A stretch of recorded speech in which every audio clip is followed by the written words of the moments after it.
90-Day Fiancé, The Breaking Point. The rhythmic beeping of the hospital monitor cuts through the silence, an unsettling metronome in the dimly lit room.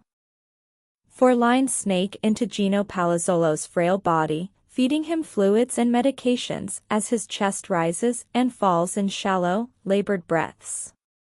His face, once animated with nervous laughter and awkward smiles, now lies pale and slick with sweat.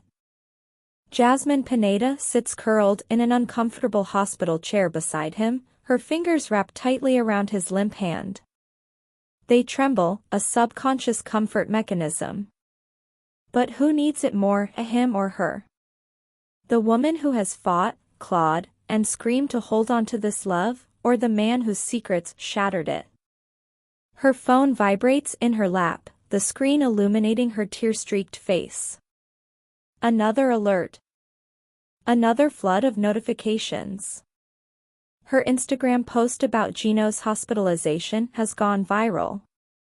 She hadn't held back, raw emotion spilled onto the screen, exposing everything, the sickness, the doctor's uncertainty, even the ugly truth of his addiction. Her stomach knots. Did I go too far? The comments pour in, some sympathetic, some merciless. Why are you still with him? He doesn't deserve your tears. Praying for Gino. Addiction is an illness, not a choice. Stay strong, Jasmine. She's just using this for clout. Judgment clashes with encouragement. Strangers dissecting their relationship like it's a public spectacle, as if they truly know them. But Jasmine is used to the scrutiny. Their love story was always a battlefield, riddled with passion, jealousy, betrayal, and desperate reconciliation. This, though? This is a war she never saw coming. She exhales sharply, shoving her phone aside and glancing back at Gino. He hasn't moved. A wave of helplessness crashes over her, and she runs a hand through her knotted hair. Please wake up, Gino. I don't know how to do this without you. Their home in Michigan had already begun unraveling long before the hospital walls closed in on them. The tension was suffocating, every room echoing with words left unsaid. Jasmine had known, felt, that something was wrong. Gino had grown distant, his presence in the house like a ghost. His phone never left his grip, and every time she walked into the room, he angled the screen away. At first, she told herself it was nothing. Stress. Work. But the gut feeling wouldn't let up. He's hiding something. And she was right. She had always fought like hell for this relationship. But this time, she wasn't sure she had the strength to fight the monster lurking between them. Now, as she watches the man she's loved and loathed in equal measure struggle to breathe, she wonders, when he wakes up, will we still have anything left to save? Jasmine had faced him at last, one fateful evening. What are you hiding? She demanded, arms crossed, her gaze drilling into him like fire. Gino shifted uneasily on the couch, his fingers tightening around his phone, his entire frame stiff with silent guilt. Nothing, Jasmine, he whispered, but she wasn't fooled.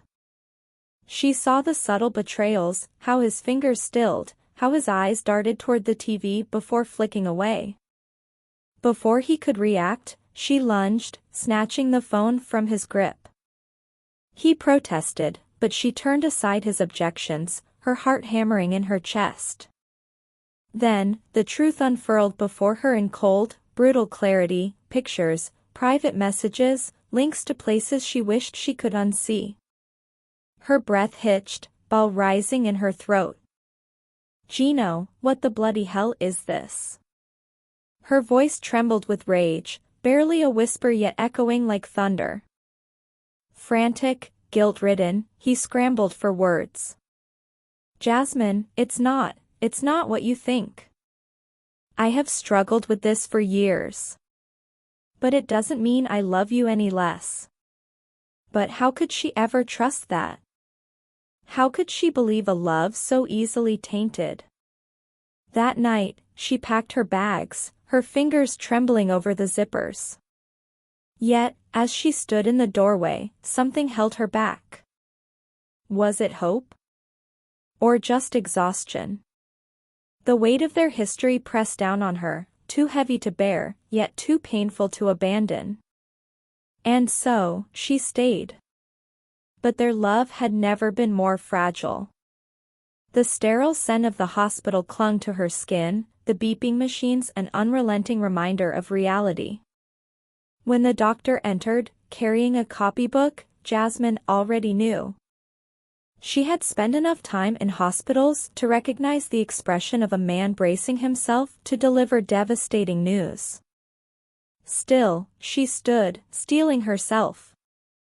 The doctor's voice was even, measured. "Mrs. Pan, we have the test results." Jasmine's grip on the edge of Gino's hospital bed turned her knuckles white. "Mr. Palazzolo has a major bloodstream infection. The rapid spread has compromised several systems, but," the doctor hesitated, as if unwilling to snatch the last shred of hope from her grasp. "We have found an intervention. With aggressive therapy, we believe he has a strong chance of recovery." Relief crashed into her like a wave, the breath she had been holding spilling out in a sharp exhale. "Thank you, doctor." She inhaled deeply, steadying herself. As the doctor exited, she turned back to Gino. His lips were slightly parted, his body weak, caught somewhere between fevered dreams and reality. But when his fingers stirred ever so slightly, reaching for her, she hesitated. Would she take his hand? Would she let him reach for her once more? Love, after all, was a fragile thing, easily broken, rarely repaired, and never the same again. Jasmine's heart pounds as she rushes forward, her breath hitching in her throat. Gino's eyes twitch, his eyelids fluttering open with a painful slowness. They are hazy and unfocused at first, but then they settle on her. "Jasmine," he rasps, his voice barely more than a whisper, rough and dry. Tears pool in her eyes as she nods rapidly, cupping his face with trembling hands. Her voice quivers as she tells him, "You're in the hospital. You got really sick, but the doctors say you'll be fine." His throat is parched, and he swallows with difficulty. She quickly lifts a sponge soaked in water, dabbing his lips gently. His weak gaze locks onto hers, a flicker of regret swimming beneath the exhaustion. I'm sorry," he whispers. Two simple words, but they hit Jasmine like a tidal wave. She had pleaded with him, begged him, to take responsibility for his mistakes, to acknowledge the hurt he caused. For weeks. Months. Years. And now, stripped of his defenses, lying in a hospital bed, he finally does. Tears spill freely down her cheeks. She gives a small nod and brushes her fingers along his face. "We'll talk about it later," she murmurs, voice thick with emotion. "For now, just rest." Gino nods weakly, his fingertips grazing hers in the lightest of touches. She leans back in the chair and exhales slowly. This isn't the end, not by a long shot. There are still wounds to heal, truths to face. The war isn't over.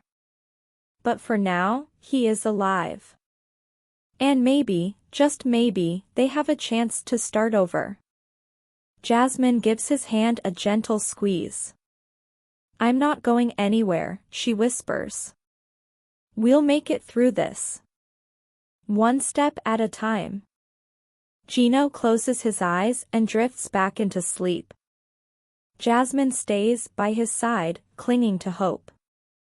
Days later, Gino sits on their couch, hands clasped in his lap.